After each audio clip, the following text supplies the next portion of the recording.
So let's take stock of where we are. Having read the preface and the introduction, we now come to a very large part of the book called the Transcendental Doctrine of Elements. In fact, the Transcendental Doctrine of Elements is the vast majority of the critique of pure reason. And what Kant is going to do here, which really fits the plan that he's been setting out in the preface and the introduction, is he is going to investigate the different elements of human cognition. Now, these elements of human cognition can be distinguished in several ways, and the first distinction that Kant is going to make is that between intuition and the understanding. And intuition, at least for us humans, is going to be sensibility. So really we're talking here about sensibility and the understanding or reason in some suitably broad sense. The first part of the Transcendental Doctrine of Elements is the Transcendental Aesthetic. And Kant uses the word aesthetic in its original sense of having to do with sensibility, having to do with the senses. And so the Transcendental Aesthetic, which is quite short actually, is going to be about sensibility. And then we are going to move on towards understanding, or we should say maybe reason in the broad sense, which is going to be the topic of the Transcendental Logic. The Transcendental Logic is going to have another division into the understanding proper and reason proper. And the part about the understanding proper is going to be called the Transcendental Analytic. The part about reason proper, or reason in the narrow sense, is going to be called the Transcendental Dialectic. And once we've done that, we've seen all these elements of human cognition, and we will understand like the basic ideas of the critique of pure reason, because this is what it's trying to do, right? It's trying to make us understand human cognition, how our cognition latches onto the world, and what this tells us about what we can know, really what we can know a priori, what metaphysics can be, and so on and so forth. Okay, so the first element, sensibility, is going to be talked about in the Transcendental Aesthetic, and that is what we will be concerned with in the next couple of videos. Now, Kant made some changes to the Transcendental Aesthetic in the second edition, in the B version of the book, and I am going to be exclusively looking at this B version because the A version doesn't have much, to add to what is in the B version. So at any point I will be discussing and quoting from the B version of the Transcendental Aesthetic. Now, Kant starts out the Transcendental Aesthetic with paragraph 1. The B version here starts with numbered paragraphs, which will be with us for a certain part of the book, though definitely not the entire book. So we start here at paragraph 1, and Kant is going to give us some very, very important definitions that really set out the conceptual space in which all the discussions that follow are going to fit. So it's really important that we try to get these definitions, these ideas in paragraph 1, that we get them right before we move on to see what Kant actually has to tell us about what's going to turn out to be time and space in paragraphs 2 and further. So let's start reading the first sentence of this paragraph 1. In whatever way and through whatever means a cognition may relate to objects, that through which it relates immediately to them, and at which all thought as a means is directed as an end, is intuition. This, however, takes place only insofar as the object is given to us. But this, in turn, at least for us humans, that's an addition of the B edition, at least for us humans, is possible only if it affects the mind in a certain way. The capacity, receptivity, to acquire representations through the way in which we are affected by objects is called sensibility. Okay, so Kant has helpfully made bold or emphasized two words for us here, intuition and sensibility. So let's think about those. And let's start with intuition. In German this is Anschauung, which has a bit of a visual connotation. It's like seeing something. What is an intuition? Well, an intuition is the way by... An intuition is that in which an object is given to us. Right? That's maybe the best way to start thinking about it. In an intuition, an object is immediately given to us. So suppose that I think, right now, I think about cows, or maybe I think about unicorns or trees, right? What am I doing? Well, what I'm doing, presumably, is I am using concepts, right? I have a concept like cow, the concept of cow, the concept of unicorn, and I can think about these things, and I can say things like, well, you know, all cows are animals, or unicorns don't exist, or I want to be a unicorn. That's all fine, but in none of that am I in contact with some specific individual object. And what Kant is saying here, right, when he says that all thought as a means is directed at intuitions, what Kant is suggesting that what we want in thought is, well, we want to rise to the level of what Kant calls cognition. And a cognition is something that actually relates to an object, right? That is not just some free-floating thought or like a dream image or whatever. No, it actually relates to something real. It actually relates to an object. But, you know, my thoughts as such, if I just like have this conceptual play, that's not going to put me in touch with an object, right? That's not gonna you know, put me in contact with anything that's real. What I need for that, Kant is telling me, is an intuition. By definition, an intuition is that kind of representation, that kind of sort of mental event, we might want to say, in which an object is given to me. So in an intuition, I am immediately in contact with an object. Okay, and we may want to think much more about what objects are and so on and so forth, but this is a good starting point. In an intuition, I am in contact with an object. Now, Kant is going to say that for us humans at least, an object can only be given to us if it affects the mind in a certain way. And the capacity to acquire representations through the way in which we are affected by objects is called sensibility. So Kant is here making a point that is fairly believable, I would say. The only way in which we human beings can come in contact with some individual object is if it affects us. And this capacity of being affected is what we call sensibility, right? Any sensation is something that happens because we have sensibility, right? It's an activation, we could say, of this power of sensibility, or this capacity for sensibility that we have. If I, for instance, come in contact with an individual object, this bust of Friedrich Nietzsche, wow, like it's my sensation, it's by feeling it and seeing it and so on and so forth, that I am right now in contact with this individual object. Right, so us human beings, we need sensation, or at least we need sensibility, the capacity for sensation, in order to be in contact with individual objects, in order to have intuitions. So we have, Kant will also say, sensible intuition. Now that is not necessarily the only possible kind of intuition. And Kant is willing, and he's going to do this in a little while, he is willing to consider that maybe there could also be beings which have a different kind of intuition. And he suggests that there might be something which we could call intellectual intuition, in which really sort of thinking about something or having it in mind would immediately generate that object, and thus put us in immediate contact with that.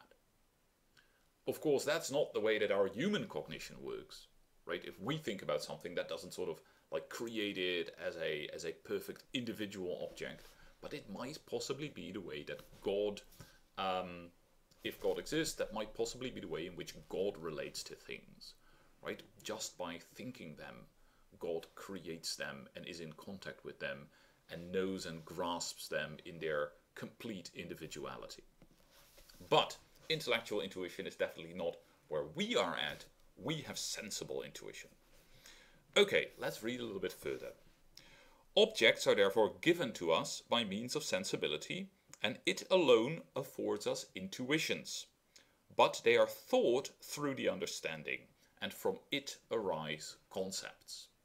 Right, so Kant is making a distinction here, which I have already prefigured in my explanations, a distinction between, on the one hand, intuitions, which put us into contact with an individual object, and concepts. And what is special about concepts is that they are always general.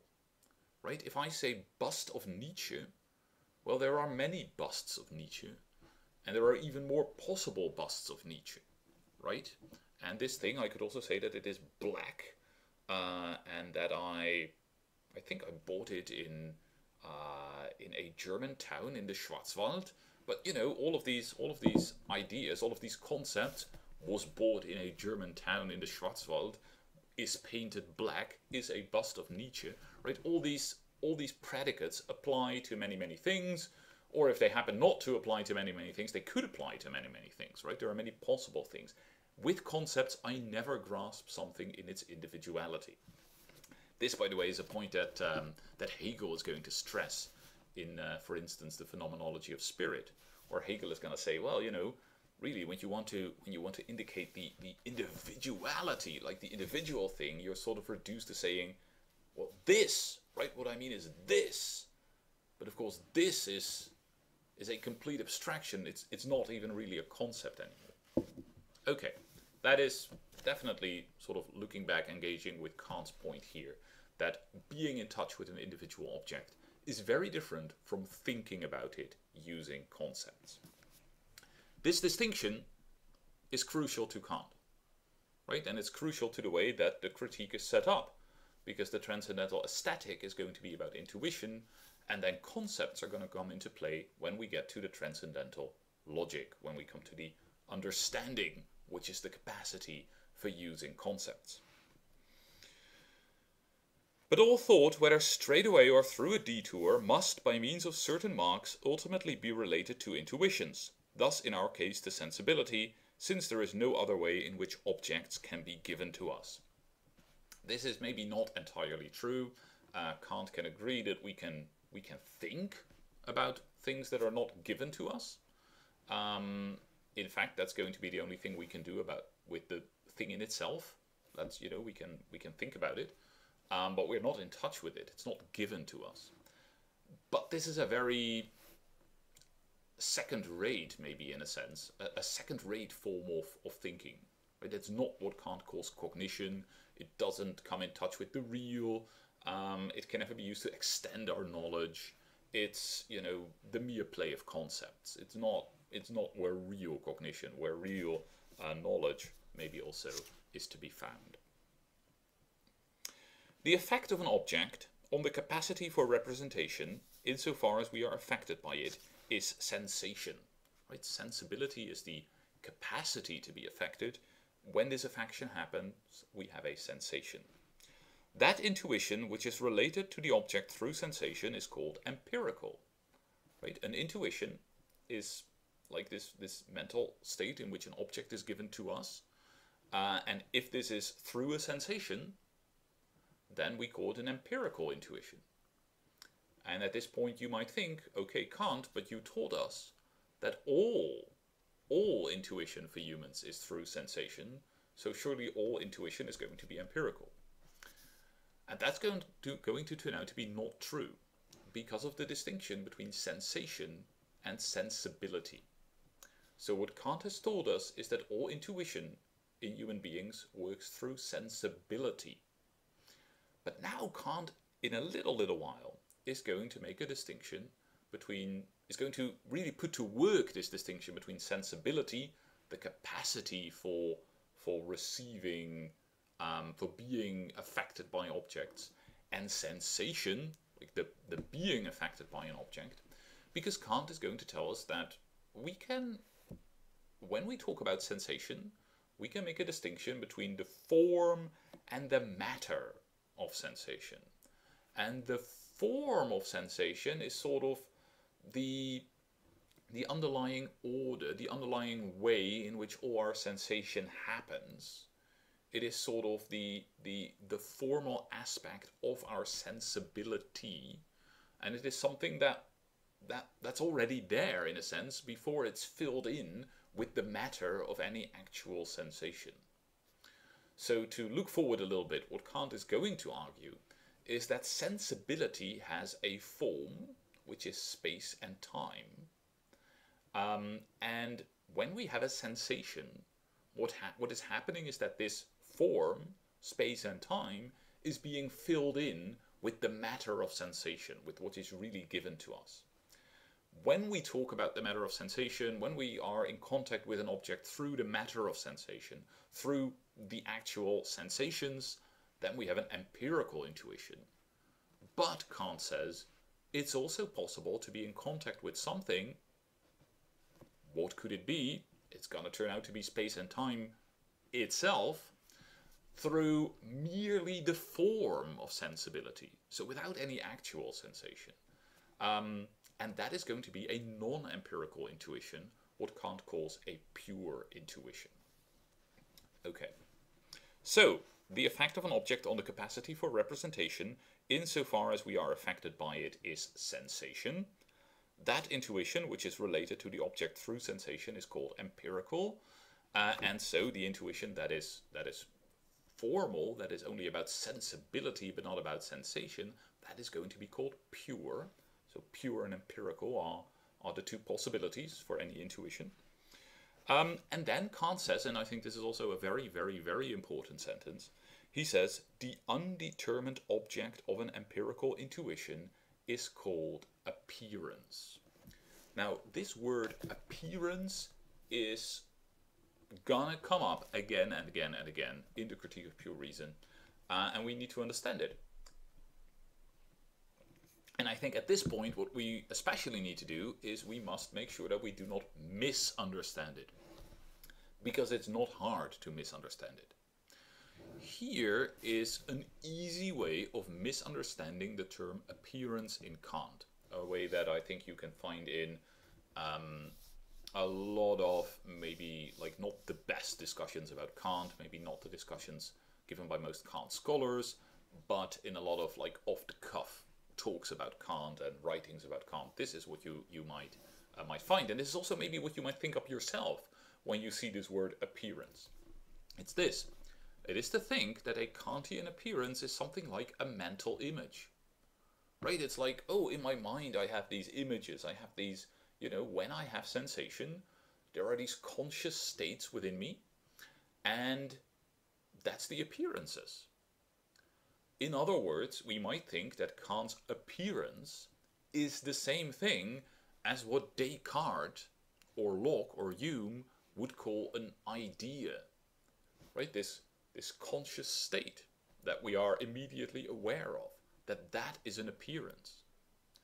And then when Kant is going to say later on that all we have knowledge of are appearances, because that is what Kant is going to say, then it would seem to be that Kant is saying that all that we have knowledge of is something internal to our own minds.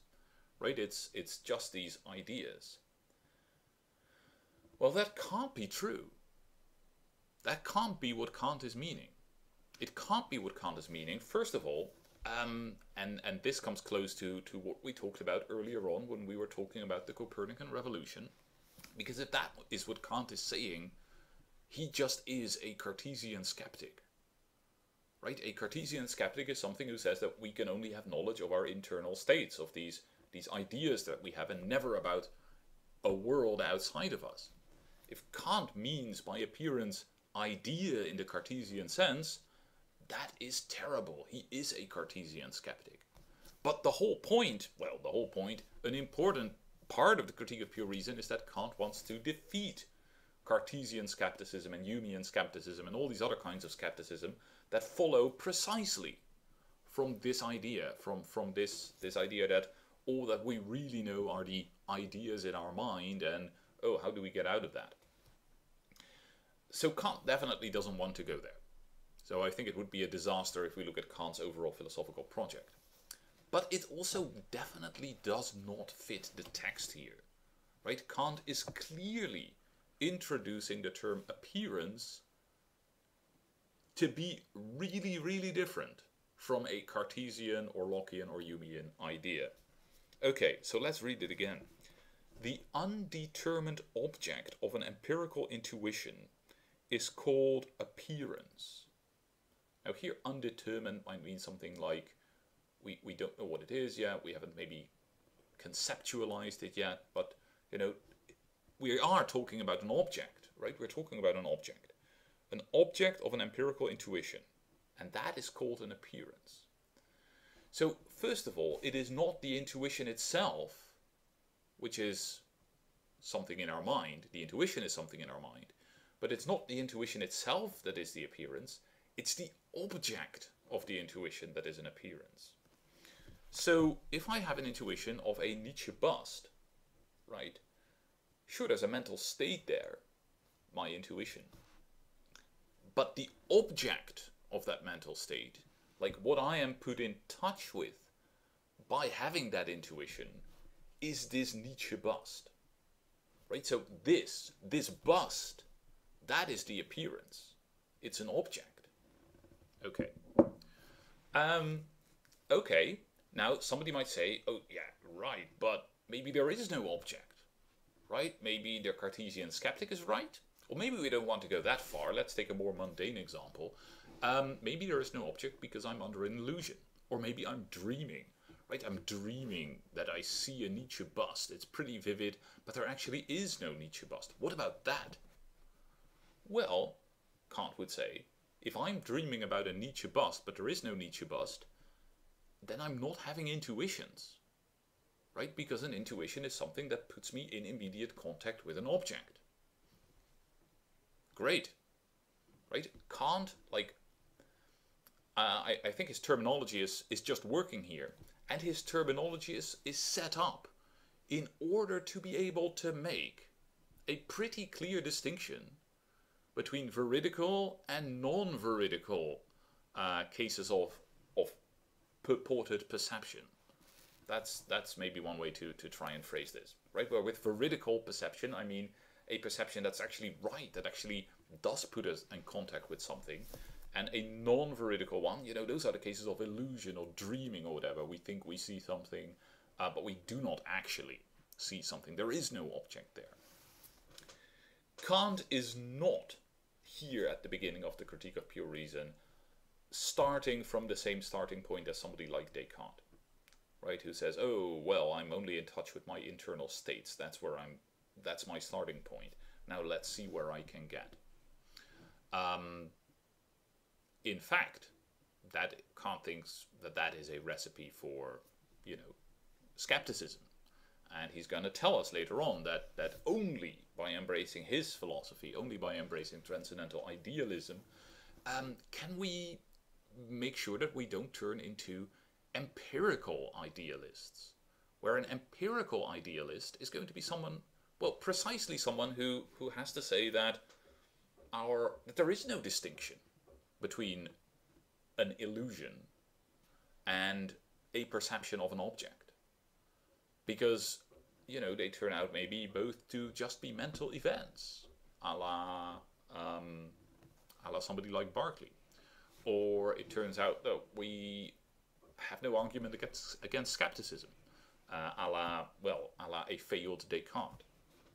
Okay, so I think this is very important. An appearance is the object that I'm put in touch with in my empirical intuition. It is not a Cartesian idea, right? The appearances are not some veil behind which the real physical object is waiting, right? That's not the Kantian picture. Okay, if that is clear, then I think we are sort of successful at reading paragraph 1, at least on our, you know, first attempt at the first critique. Okay, so then Kant introduces this matter-form distinction that I've already talked about. He talks about pure intuition. And as I indicated to you, the pure intuitions are going to be what the Transcendental Aesthetic is about. Right? Kant is not going to be interested in anything empirical, in the Critique of Pure Reason. He's interested in our a priori knowledge, our a priori cognition, our a priori grasp of things. And so insofar as sensibility is going to be relevant to the project of the critique, it is going to be not as sensation, but really as sensibility, as this capacity for sensation, and then specifically, like, what is formal in it, what is already in there waiting to be filled in by the matter that comes to us in the actual sensations that we will be having. Okay, that's what I want to say about paragraph 1. And next we're going to move on to the Transcendental Aesthetic first section on space. And like almost all commentators, I'm going to focus on the space parts and say not very much on the time parts, because they are roughly identical.